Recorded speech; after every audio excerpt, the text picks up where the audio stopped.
It's Sunday morning, and every decent man and woman is listening to Test Miles with Nick Miles on FM News 101 KXL. Buckle in. Welcome to Memorial Day weekend, crew. Everybody's here for Test Miles. The usual suspects are here to service you this weekend. Sean Walker, student, driver, not student driver. And he's also my faithful television producer. Good morning, Sean. Good morning. How are you? Good. How's your Memorial Day weekend going? It's good. It just started today. I had to retake a midterm, so I spent all day yesterday in college or at school. And the rest of us did it 20 years ago. I know. I'm late to the game like to the usual. Party. Yeah, it's my life.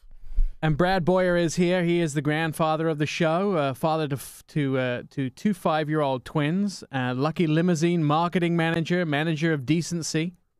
Decency? Yeah. You keep us in line. I do. 20 years ago, I wish I went to school only 20 years ago. And you know everything about cars pre-Civil War, right? I do. Yeah, whatever you need to know. Also, Andrew Awesome is here. Hello. He produces this radio show. He keeps us in check. He doles out the cars for the week, tells us what we can test drive, and generally keeps everything in order here. He's also a professional passenger. Good morning, Andrew. Good morning, sir. Ironic, I don't drive, although I hold the keys to everything. Ooh, there's a whole joke and a whole way to go with that. Yeah, and I just heard what he gave both of you guys this week. I'm a little disappointed. Well, you get to go into the garage like the rest of us and can see what's down there. You just need But to he go, oh. tells me no. The back of Brad's hands is red and pink. Oli's here. Oli, welcome to the show. Thanks for being here. Good morning. How's the test driving going with Andrew? It's going well. It's not going, Nick. That's the point, Nick. It's not going. I'm catching a couple hours with my girlfriend. And what about driving? That's what I'm doing, is driving. All right, we got a lot on the show today. It's Memorial Day weekend. Memorial Day weekend is the getaway. It's become an American tradition to get onto the road. And according to the American Automobile Association, more than 36 million people will hit the roads this holiday weekend and drive more than 50 miles apiece to another destination. Also, grilling is a big part of today's holiday. It wasn't part of the original Memorial Day, but we all get out there to the barbecue and do all the holiday fixtures. It's the second most popular holiday, by the way, after the 4th of July, for being outside and having fun. And, of course, remembering those that served our country. Thank you very much for all your service. So, if you're going to find the perfect road in Oregon, what would it be? Now, most people would answer, today would be a good day to drive up and down the scenic highway and the gorge, but that's a very, very obvious go-to answer. We know that we live in one of the most beautiful areas in the world. In fact, just keep in mind a lot of things about this area that you may not know. First of all, there is a lot of places to see from behind the wheel because Oregon has the most scenic byways and tour routes of any state in the union, if you do it mile per mile. Also keep in mind that these routes may not be traveled as well during the summer as in other states because weather conditions can change very quickly and there's a lot of roadworks. I did find out something you can do to make sure you avoid all those hazards if you're going out for a trip today. Go to tripcheck.com and put in your route. It'll tell you if the route you're choosing is open and if there's gas stations along the way, and also making sure that there is no obstructions, anything on the route. Do they give you the electrical charging areas as well? I don't know. I haven't checked that part. You should do that. I should go and check that. What would you guys choose if you were going to do a historic drive today? I just drove up the gorge and did that scenic highway, but I head over to the Bridge of the Gods and come back on the Washington side on the 14. That's always good. And that's a great one. But there's another road that's great. It's in Lynn County, and it's the covered bridge route. And there's 5 or 6 different covered bridges along the way, and it's a beautiful, 50-mile route. In Oregon, there's 53 covered bridges. Did you know that? No. You need to add that to the thing. Yeah, absolutely. Bridges of there was one where Lynn County. There was one where I used to live down there off of 136th as you come off of Foster and go up Deerdorf. There's a covered bridge there. That's the only one I can think of in Portland. Is there another one in Portland? There's I know that there's a couple up in the Vancouver Ridgefield area. Right, but that wouldn't be Portland then. That would be Vancouver Ridgefield. Portland area. The metropolitan area. Any other guys? Any other scenic routes that you like to travel? I'm the one that I'm going to go on. Marine Drive, 10 o'clock, and no headlights. So much fun. And no headlights. Mm-hmm. There's a reason why you don't have a license. It's so fun. It's so exhilarating with the wind in your hair and you can't see nothing. When you're bald, what hair? Wait, still feels good. You should. Wait, you don't drive, so what is no headlights means on a bike? Yeah, Nick, you make your own joke, like a Vespa, something. It'd be fun that way. Okay, it's fun for me. That's what I'm gonna do. Sean, what have you got? I like the back roads out in Battleground going up to Mount St. Helens. I mean, there's some nice windy roads and great scenic up there. And then you end up in a really interesting thing to see, which is Mount St. Helens. Exactly. It's a great place to see. Oli, you got any routes? I'm always a fan of 101 if you hit the beach and drive down the coastline. That is a good drive. I also tell you it's really good in California, too, if there wasn't for those people that don't know how to drive. There's a little side road. If you're heading out 26 and you're going to go to like Cannon Beach, take the cutoff. It's the Timber Road cutoff. It's about a 3 or 4 mile stretch, and then that'll ultimately take you to Tillamook. But it is great fun and not very well traveled. So you can that sounds take like your a Ferrari good out. little road. Yeah, really. It's a nice windy road up there. A few byways that might be good for a drive today. Historic Columbia River Highway, scenic route, of course, is about 70 miles. 3 to 5 hours for a drive. Hell's Canyon Scenic Byway, that's about a bit further. It's 208 miles. It'll take you about 7 to 8 hours to do. Also, I would suggest the Oregon Outback Scenic Byway. That's 171 miles, or even the Umpqua River Scenic Byway, which is about 66 miles. That'll take you 3 to 5 hours. Travel Oregon has a lot of these driving routes on it. So if you want to go to Travel Oregon and look it up, you can find out exactly where you could drive today to celebrate your Memorial Day. All right, let's take a first stab at what we're driving this week. Andy, tell me what cars you handed out from the garage. Well, I gave you the Acura RDX, and I gave you two because you were being a greedy monkey. You also got the GMC Yukon. Okay. Sean got the Honda Accord, and Brad got the Fiat 500L. Yeah. Okay. Well, let me tell you a little bit about the cars that I drove real quick. The Acura RDX, I've become more and more of a fan of Acura. They have done such a great job, and they're not very pronounced as a car company. In fact, they're not what we would call a dominant force in the car field, but they are doing a really good job with some of their vehicles. Now, the MSRP for the 2014 Acura RDX starts around $35,400. You can get it up to around $39,000. Now, this is particularly the V6, the 3.5-liter V6. The drivetrain of this, front-wheel drive or all-wheel drive, 6-speed automatic transmission, 273 horsepower, get about 20 to 28 miles a gallon, 20 city, 28 on the highway. Great Bluetooth navigation, and also good heated seats. That's one of the things I like. But one of the things about Acura that is really awesome is their super handling all-wheel drive system. I will tell you that I am having a hard time finding a system that I like more than this as far as the all-wheel drive is, because it definitely does push the power to the wheel that needs it. The torque steer is there so you can corner at speeds, and you can feel the torque steer. You can feel everything, the torque system kick in, but you can't actually make it doesn't feel like it's altering your drive. So those are a few of the things that I really like about the car. Sean, tell me a little about the Honda that you drove.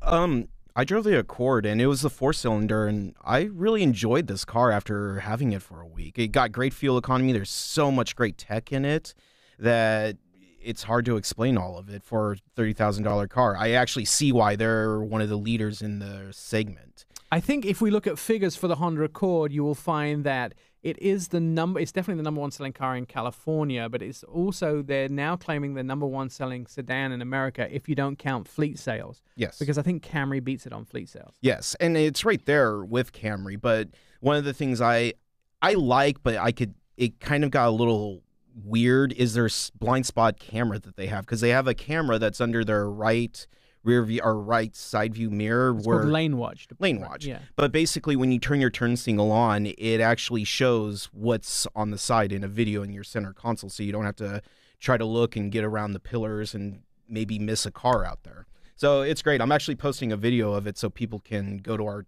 TestMiles right now and actually see what it looks like. TestMiles.com. We're also on Facebook and Twitter at TestMiles. We're going to take a quick break and come back talking to Daryl Harrison from VW. He's going to tell us all about the new Volkswagen Golf. This car celebrating 40 years in the United States, 30 years for the GTI. You're listening to Test Miles and FM News 101. I'm Nick Miles. More of the show to come. It's Test Miles on FM News 101.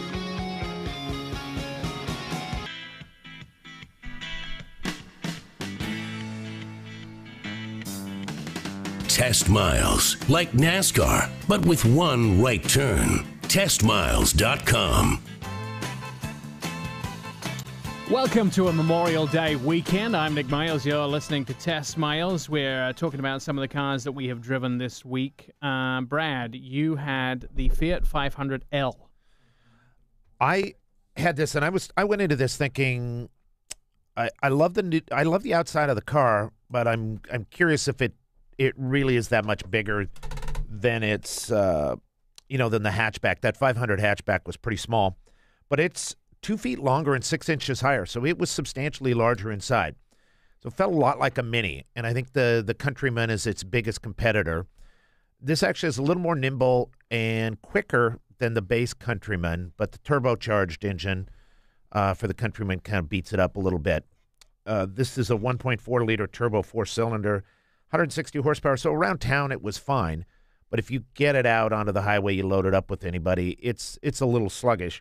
But wait, there's 4 different versions of this, and the top end is the lounge. And the best feature on this is the Beats sound system. So you put the Sirius radio station on, classic vinyl or something. Didn't somebody just buy Beats? Weren't they just sold? I think they just... Jay-Z or something? Harman Kardon just bought them, I think. Close.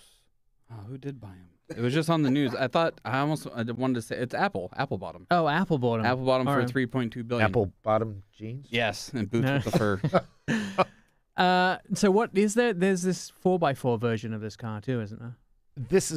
They don't have an all-wheel drive version of this car That's yet. coming. That's coming. The Countryman is available in the all-wheel drive. Yeah, the Mini, but there was supposed to be, Fiat was supposed to come out with this sort of all-wheel drive version of the vehicle. My feeling about this car is I don't like the look, but I love everything else about it. I think they lost a lot of the 500 look in it. They did. I mean, just by extending it. But the price range is less than the Countryman. But I'm interested to hear about the Golf because I think like that, the different versions of that, maybe a TDI version. It's hard to know if the Golf is actually a competitor. We're going to be talking about the VW Golf here. The Golf is a compact car, of course, produced by German manufacturer Volkswagen since 1974, so it's 40 years. Do you remember the first one, Brad? I think I worked on the press launch on that. The rest of us weren't born when the first Golf hit the United States. Historically, the Golf is VW's one of their best-selling vehicles. It actually was supposed to replace the Beetle initially when it first came out. That was the idea behind the Golf, but it's been a super popular car, even though VW may have not known what to call it always in the United States. I believe it was supposed to be like the Golf, like a Golf Wind. It was named after a wind. Let's find out from the man who knows. Daryl Harrison is joining us on the phone from VW. Hi, Daryl. Oh, did we not get Daryl? He should be there. Andy, work your magic. There we go. Daryl, can you hear us now? I can hear you. There you go. Good morning. How are you? Good morning. I'm good. How are you? I'm good. You're one of our favorite people, so we love to talk to you all the time. Tell me about this new VW Golf. Yes, it's our 7th generation. As I think you just mentioned, Golf is Volkswagen's best-selling product globally. So obviously, from a brand perspective, it's a big deal for us, and for the U.S., it's definitely a big deal. This car coming out with the GTI, actually, cars are arriving at dealerships now, is larger than the outgoing model. It's lighter than the outgoing model. It's much more fuel efficient, and it's even more versatile. Not to mention the fact that we're going to offer a couple of additional models in the Golf family. E-Golf, which will be sold in a number of states initially, including Oregon, at the end of this year, the Golf Sport Wagon, and, of course, the venerable GTI and Golf TSI and TDI. So we'll have a number of Golf models and a lot of options. One of the things I like is we've always had to wait maybe 18 months since the launch of an initial, let's say, the Mark 6 until the GTI was available. But you guys are coming out the gate with the GTI this time around, right? That's correct. Yeah, GTI will be the first in the Golf family to hit dealer showrooms. As I mentioned, they're actually starting to hit showrooms now. Followed relatively closely by the Golf TSI, which is the Golf with our brand new 1.8 turbo engine, and the Golf TDI in August of this year. So you have this new, is it MQB platform? Is that what it's called? That's correct. That's correct. It stands for Modular Transverse Matrix, which is essentially a toolkit. It's a brand new platform for us. The GTI will be the first product in the Volkswagen lineup to offer that platform here in the United States. What it allows us to do is allows us to standardize certain processes, to speed up product development. But in addition, we've been able to achieve significant weight savings, about 80 pounds at most across all Golf products, which is pretty huge. Allows us to come to market more quickly with new technologies, new powertrains, and in fact, the platform actually allows us to plug in a number of different powertrain and drivetrain options. Hence the reason why we will be seeing an e-Golf, a plug-in electric at the end of the year, in addition to our gas models. Now, I've driven the GTI, the gasoline, the diesel, and the E, and I will tell you, my heart is still with the diesel. I absolutely adore that diesel, especially because of the fuel economy. What are we talking about fuel economy on the diesel, Daryl? Our initial numbers are looking at about 42 miles per gallon on the highway. We actually haven't finalized the EPA numbers for the dual clutch automatic version of the Golf TDI, but we'll have that probably in the next couple of weeks. One thing to mention about the Golf TDI is that for this seventh generation, the 2015 model will actually come in $3,000 less than the outgoing model. Wow. So that obviously making the clean diesel price of entry for Golf much, much lower, which is a big news for us. And you guys sell a ton of diesels up here, right? I mean, it's a big mix for your product line. That's correct, yeah. About 54% of all Volkswagen sold in Oregon are clean diesel. And if we're looking at trends over the last few years, demand for diesel has gone up tremendously. If you look at April sales nationally, TDI clean diesel accounted for about 31% of all of our sales nationwide. Passat, huge winner when it comes to diesel. About 42% of Passat TDIs were clean diesel.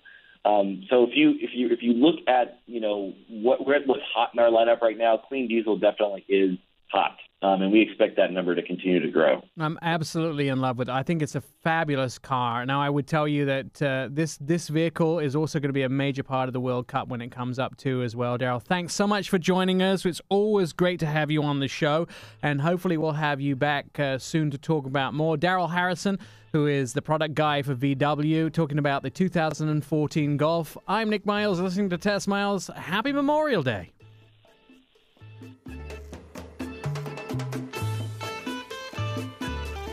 Throw it in neutral and coast in with TestMiles.com.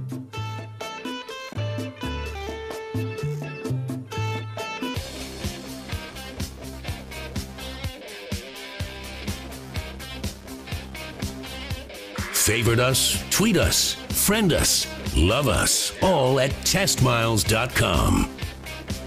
Celebrating a Memorial Day weekend, I'm Nick Miles. You're listening to Test Miles and FM News 101. We're talking about car stuff today. The Indianapolis 500 being run right now, Bradley. Are you keeping an eye on the TV screen? I am. I'm really nostalgic about the 500. I remember watching it as a kid with my dad, and it has changed over the years because we're used to the classic names like Andretti and Unser and Sneva and Mears and Foyt and all those guys. But what I really loved, and it's funny getting into radio now, but Jackie Stewart, Chris Economaki, the voices of the Indy 500, and how it resonated. And I guess it's because we don't have as many choices, but this is ABC's 50th year of broadcasting the Indy 500. Wow. And they have 92 cameras this year, and it's broadcast to 197 countries. And, of course, Fox 59 in Indianapolis is one of my stations, too, so it's very close to my heart. Now, have you ever been? That is on my bucket list. I've had a chance a couple of times, but I've passed on on doing it just for logistic reasons. Going to the race itself. You know, the interesting thing about it is we have such a huge staff that covers the race. They don't need me. Yeah. They don't need some guy that specializes in knowing about new cars. They want their race car team on this one. Yeah, I've read things where people in Indianapolis refer to themselves as what section of the racetrack they sit in. We're A53. We're the Johnsons, A53, or whatever it is. It's just that ingrained. And Jim Neighbors, I guess, it's going on now, but sang the whatever dumb song they sing back there for that, the indie song or. They don't think this is part of their life. It's not a dumb song. I know. Talking about television, by the way, if you happen to have NBC Sports on your TV dial, which if you're in the Comcast region is, I think you can get it on 732 or some areas it's on channel 32 as well. You can watch my special on the New York Auto Show that's airing all this weekend, and the cars that I report on. And you'll also might notice if you look very carefully that Peter from Mobile West is in that show too. So there's a few comments from him as well. He's one of our fine sponsors. So we have this Project Discovery that we're doing. We take a 2002 Land Rover Discovery and in prep to see if we're any good and we can get a SEMA car together, we've decided to renovate the vehicle. We're doing it from top to bottom. That includes getting it mechanically sound because it is a car that's 12 years old. And also we're going to have it wrapped. We're going to have Mobile West put a new stereo system in there driven by an iPad, high-end Italian stereo system. Entertainment system. We're going to do the interior. We're going to do the exterior. We're going to have that wrapped and made all pretty. We're going to put dog stuff in there so it's dog transportable. And a good friend of the show is joining us in the studio. Brian Socius here from Certified Automotive Repair in Salem. Brian, you have had the car for a couple of weeks now, and you had some bad news for us, didn't you? Yeah, it's checked out pretty well for the most part mechanically. The one thing we did find was that you had a blown head gasket on one side. So. Nick, you would have the blown head gasket. Yeah, I did something to it. I'm sure it was me that did something to it. So we're getting that repaired. What else did you find when you went over the car? You know, like I said, the car checked out pretty fine. The only thing we found that was not working properly was the rear windshield wiper motor was blown. We ordered a new one. The arm for that was broken. We ordered a new one of those. Other than that, the car checks out. I think actually I probably broke that arm as well because what happens with those motors, first of all, I'm sad to say that that age of Land Rover, well, British cars in general don't have the best electrics history.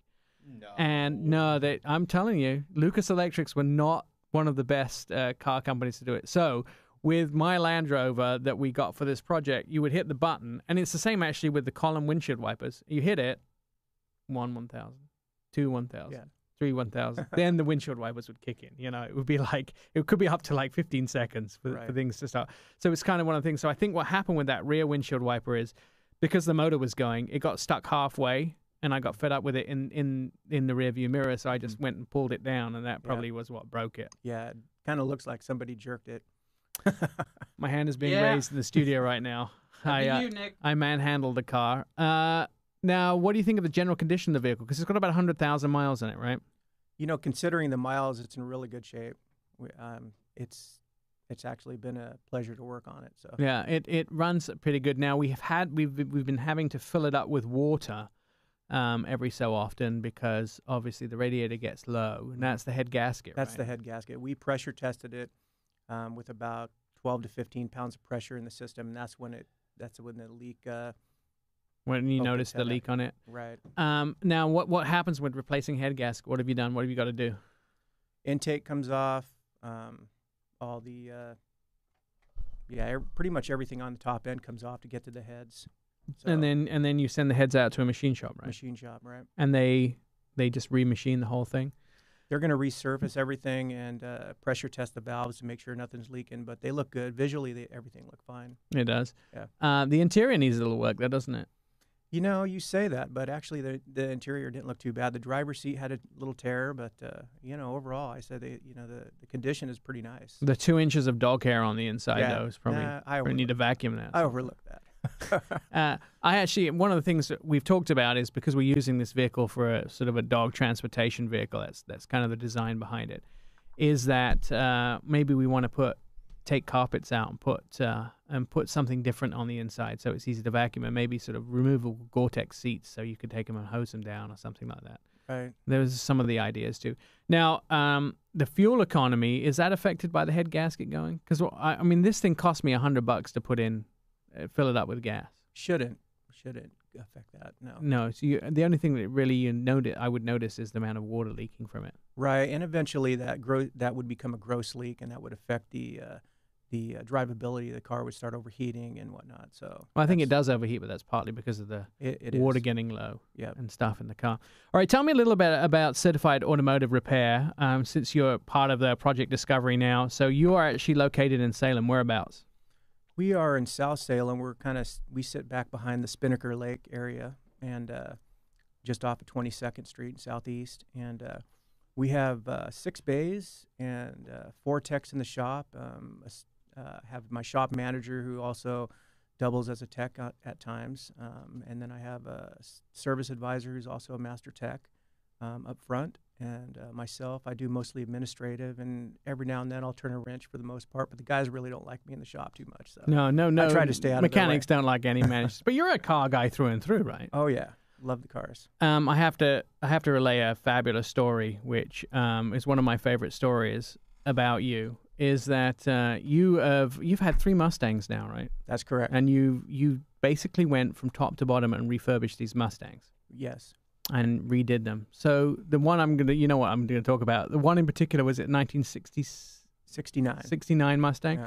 So Brian takes a 69 Mustang and completely redoes it from top to bottom. And what color was it? A cherry red, was it? No, it was actually a midnight blue. Midnight blue. The one before that was the cherry, the red. The one after that was cherry red. All right, the one after. So this beautiful Mustang, and he's sitting on the couch at home, and his mom says, "Could you move it?"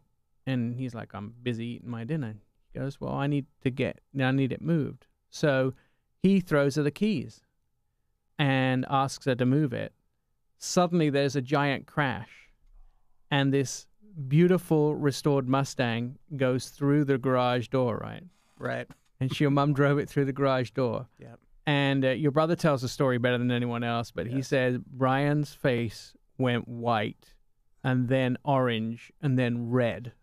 And he was over the back of the couch screaming as he ran into the garage. And his mom said, "Well, you asked me to move it. I moved it." I'm pretty sure whatever she asked him to do stuff, he jumped after that. After that, you didn't let her drive any of your cars, did you? No. Mind you, I was only 16, so.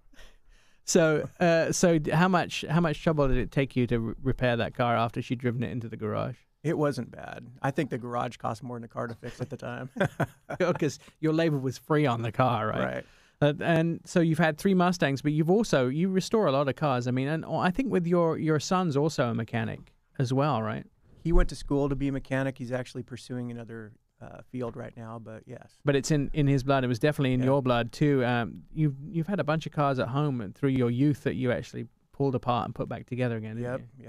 So where did he go to school? Because I think a lot of people don't know that there's places to go to school for automotive repair. And I don't. things Did like you that. go to school, Brian, or you just I did. it in your garage all the time? No, I started doing it when I was a kid, just watching my dad, and but I ended up going to Clackamas Community College, and I got a AA degree in automotive technologies.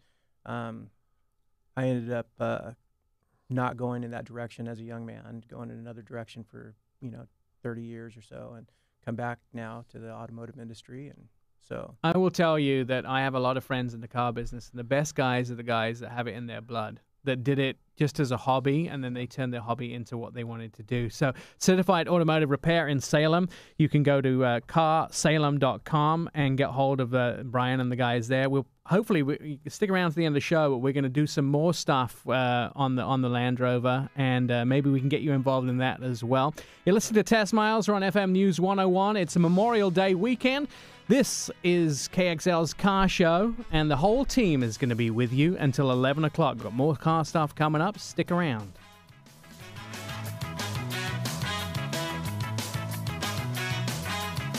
It's Test Miles on FM News 101.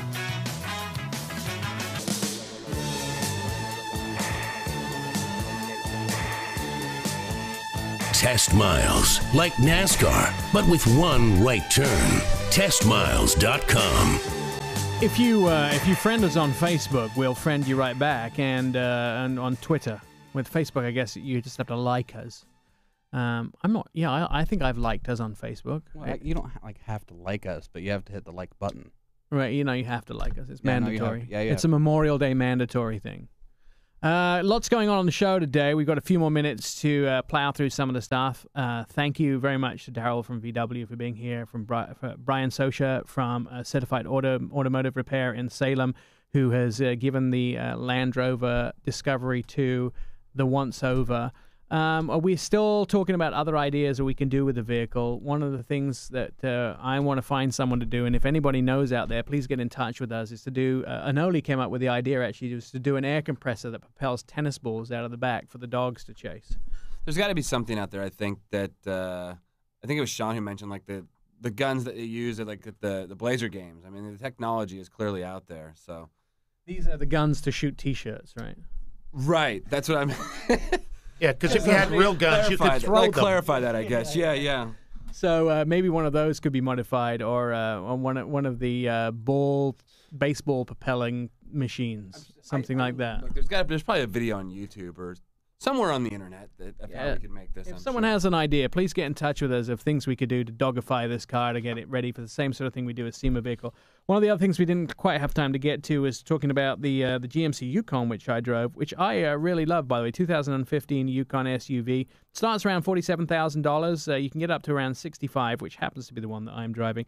3.5-liter V8 engine. It has that cylinder management system, which is kind of cool, which it shuts off cylinder banks 1 and 3 when you're driving. So it goes down to 4 cylinders, which reduces a lot of gas usage. They've actually saved about 3 miles a gallon with using that system on there. Why not 2 and 4? It's just the way mechanics things work. If you're a mechanic, you'd Because know they're why odd it's 1 and 3. and odd numbers. That makes a lot more sense. No, it doesn't. You have You no just clue, have do to you? give him an answer. Just give him an answer. Yeah, because it's Sunday. Oh, of course. Okay, I get it.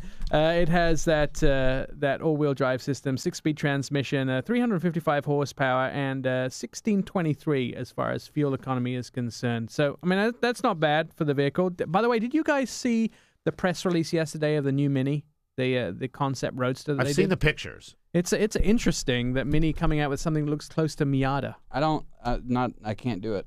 First of all, I don't think I can fit. Second of all, I like my favorite car is the Mini Clubman, and now I can't. What is the first car we got you into as a press car 20-some years ago? The- was what? The Mini. Okay. That was because of you, Brad, right? The Mini. And you Thanks, fit Brad. in it beautifully, didn't I you? did, and I was way huger So then. don't prejudge. What are you? That's true.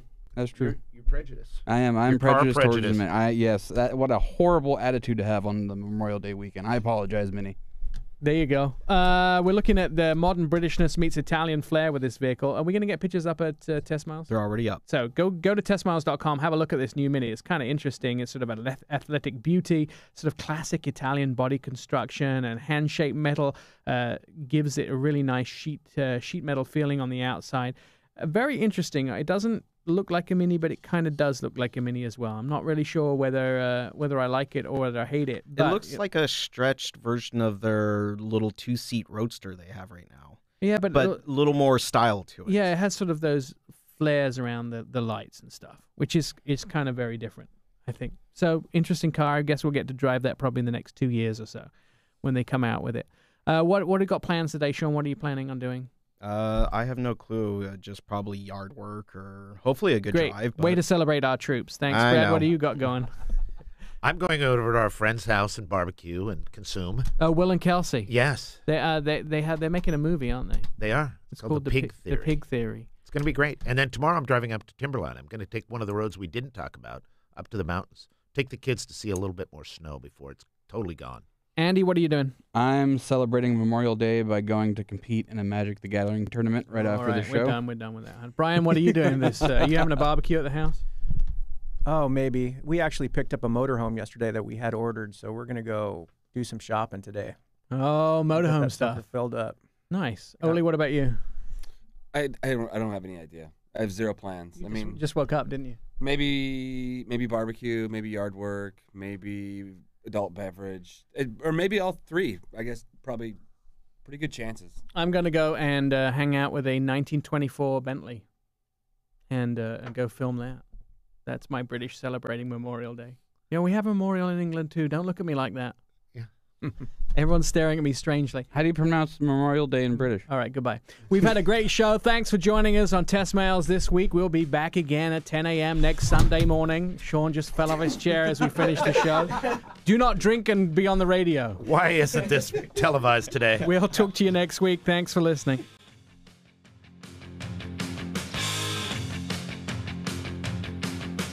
Throw it in neutral and coast in with TestMiles.com.